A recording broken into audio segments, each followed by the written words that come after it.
गुलामों का शौक पूरा करते करते और कितने मर्दों को खाएगी तू मणिकर्णिका? राजकुमारी से डायन बनेगी क्या? सिर्फ गुलामों का शौक है मुझे और कोई तो नहीं। पर इन गुलाम मर्दों के साथ करती क्या है तू? ये आप ना जाने तो ही बेहतर है। माँ, कुछ चीजों से पर्दा नहीं हटाया जाता। माँ से ज़बान लड़ाती है। सही कह रही है मेरी बच्ची।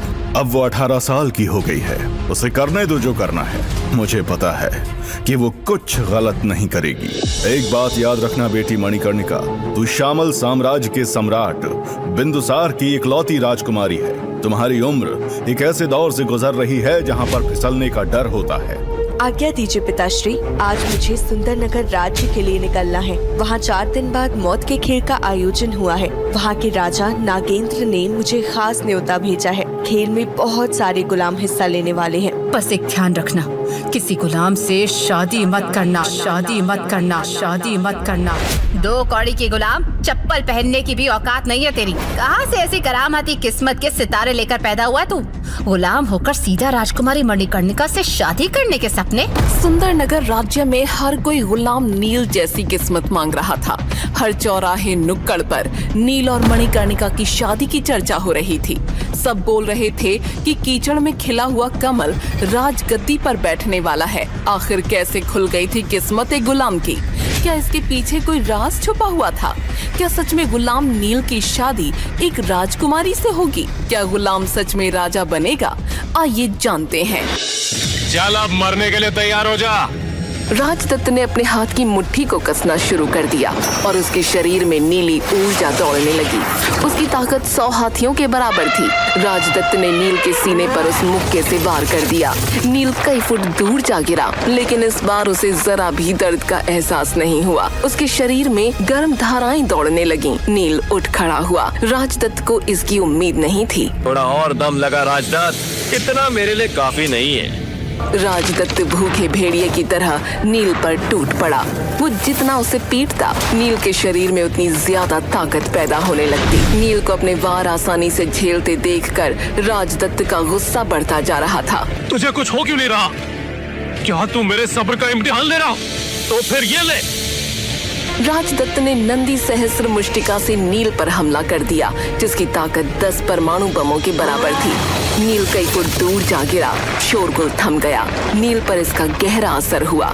उसकी आत्मा में बसे 9 दिव्य नागों की शक्ति जाग उठी। नील की कुंडलिनी शक्ति के 4 चक्र एक साथ चमकने लगे। वो फिर उठ खड़ा हुआ। लोगों की आंखें फटी रह गईं। इस हमले से कोई जिंदा नहीं बच सकता था, लेकिन नील ने राजदत्त की पूरी ताकत सोख ली थी। वो बोला, तेरा समय पूरा हुआ राजदत्त, अब मेरी बारी। नील ने एक जोरदार मुक्का राजदत्त को मारा। बस एक मुक्के में वो धूल फांकते हुए कई फुट दूर जा गिरा। मणिकर्णिका अपनी जगह से चौंक कर खड़ी हो गई। एक गुलाम के अंदर ऐसी ताकत कैसे आ सकती है? आखिर कौन है ये प्रिकोदर? इसकी सच्चाई का जल्दी पता लगाओ। लगता है मेरी तलाश पूरी हुई। मणिकर्णिका के खास मंत्री वृकोदर ने जब नील की कहानी बताई तो मणिकर्णिका के पैरों तले जमीन खिसक गई। 3 साल पहले की बात है। 13 साल का नील अपने पिता राजा वीरेंद्र वायुपुत्र को ढूंढते हुए उनके कमरे में पहुंचा था। पिताजी, ये क्या हो गया आपको? किसने किया ये सब? बहुत देर हो चुकी है। महर्षि भृगु की किताब को अपने चाचा नागेंद्र और यजुवेंद्र से बचा कर रखना। अब तुम ही वायुपुत्रों की आखिरी उम्मीद हो नील। सैनिकों, गिरफ्तार कर लो इस नील को और गुलामों के कैद खाने में डाल दो। ले जाओ इसे और रोज इतना पीटो कि हर दिन ये अपनी बाप की भीख मांगे। सैनिकों ने नील को बेड़ियों में कैद कर लिया। सिर्फ नील ही नहीं, उसकी इकलौती बहन नीलिमा को भी इन धोखेबाजों ने कैद कर लिया था। नील अपनी बहन को बचाना चाहता है और उसके लिए उसे इस कैद से निकलना जरूरी था। मैच के नियमों के मुताबिक मैं जीत गया और अब आपको मुझे और इन सारे गुलामों को आजाद करना होगा।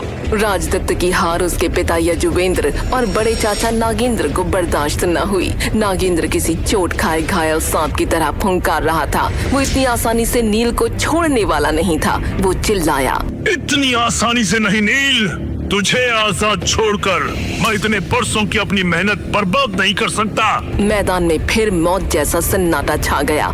नागेंद्र ने अपना हाथ लहराया और नीली बिजली की तलवारें हवा में घूमते हुए नील को घेरने लगीं। नील जानता था कि वो नागेंद्र का सामना नहीं कर सकता। नागेंद्र बिजली की गति से नील की तरफ दौड़ा। नील बस अपनी मौत को सामने देख रहा था। तब ये कड़क आवाज गूंजी, रुक जाइए महाराज नागेंद्र, उसे छोड़ दीजिए। नागेंद्र के कदम वहीं ठहर गए। मणिकर्णिका, आप जानती भी हैं आप किसे बचाने की कोशिश कर रही हैं। इन कत्तार के बेटे को, जो मौत की सजा पाया हुआ एक गुलाम है। याद है आपने मुझे एक वचन दिया था, उस वचन के बदले मैं इसका जीवन दान मांग रही हूँ।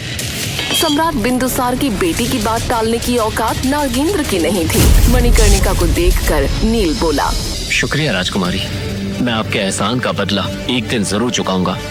वो दिन आज ही आएगा नीलवायु पुत्र।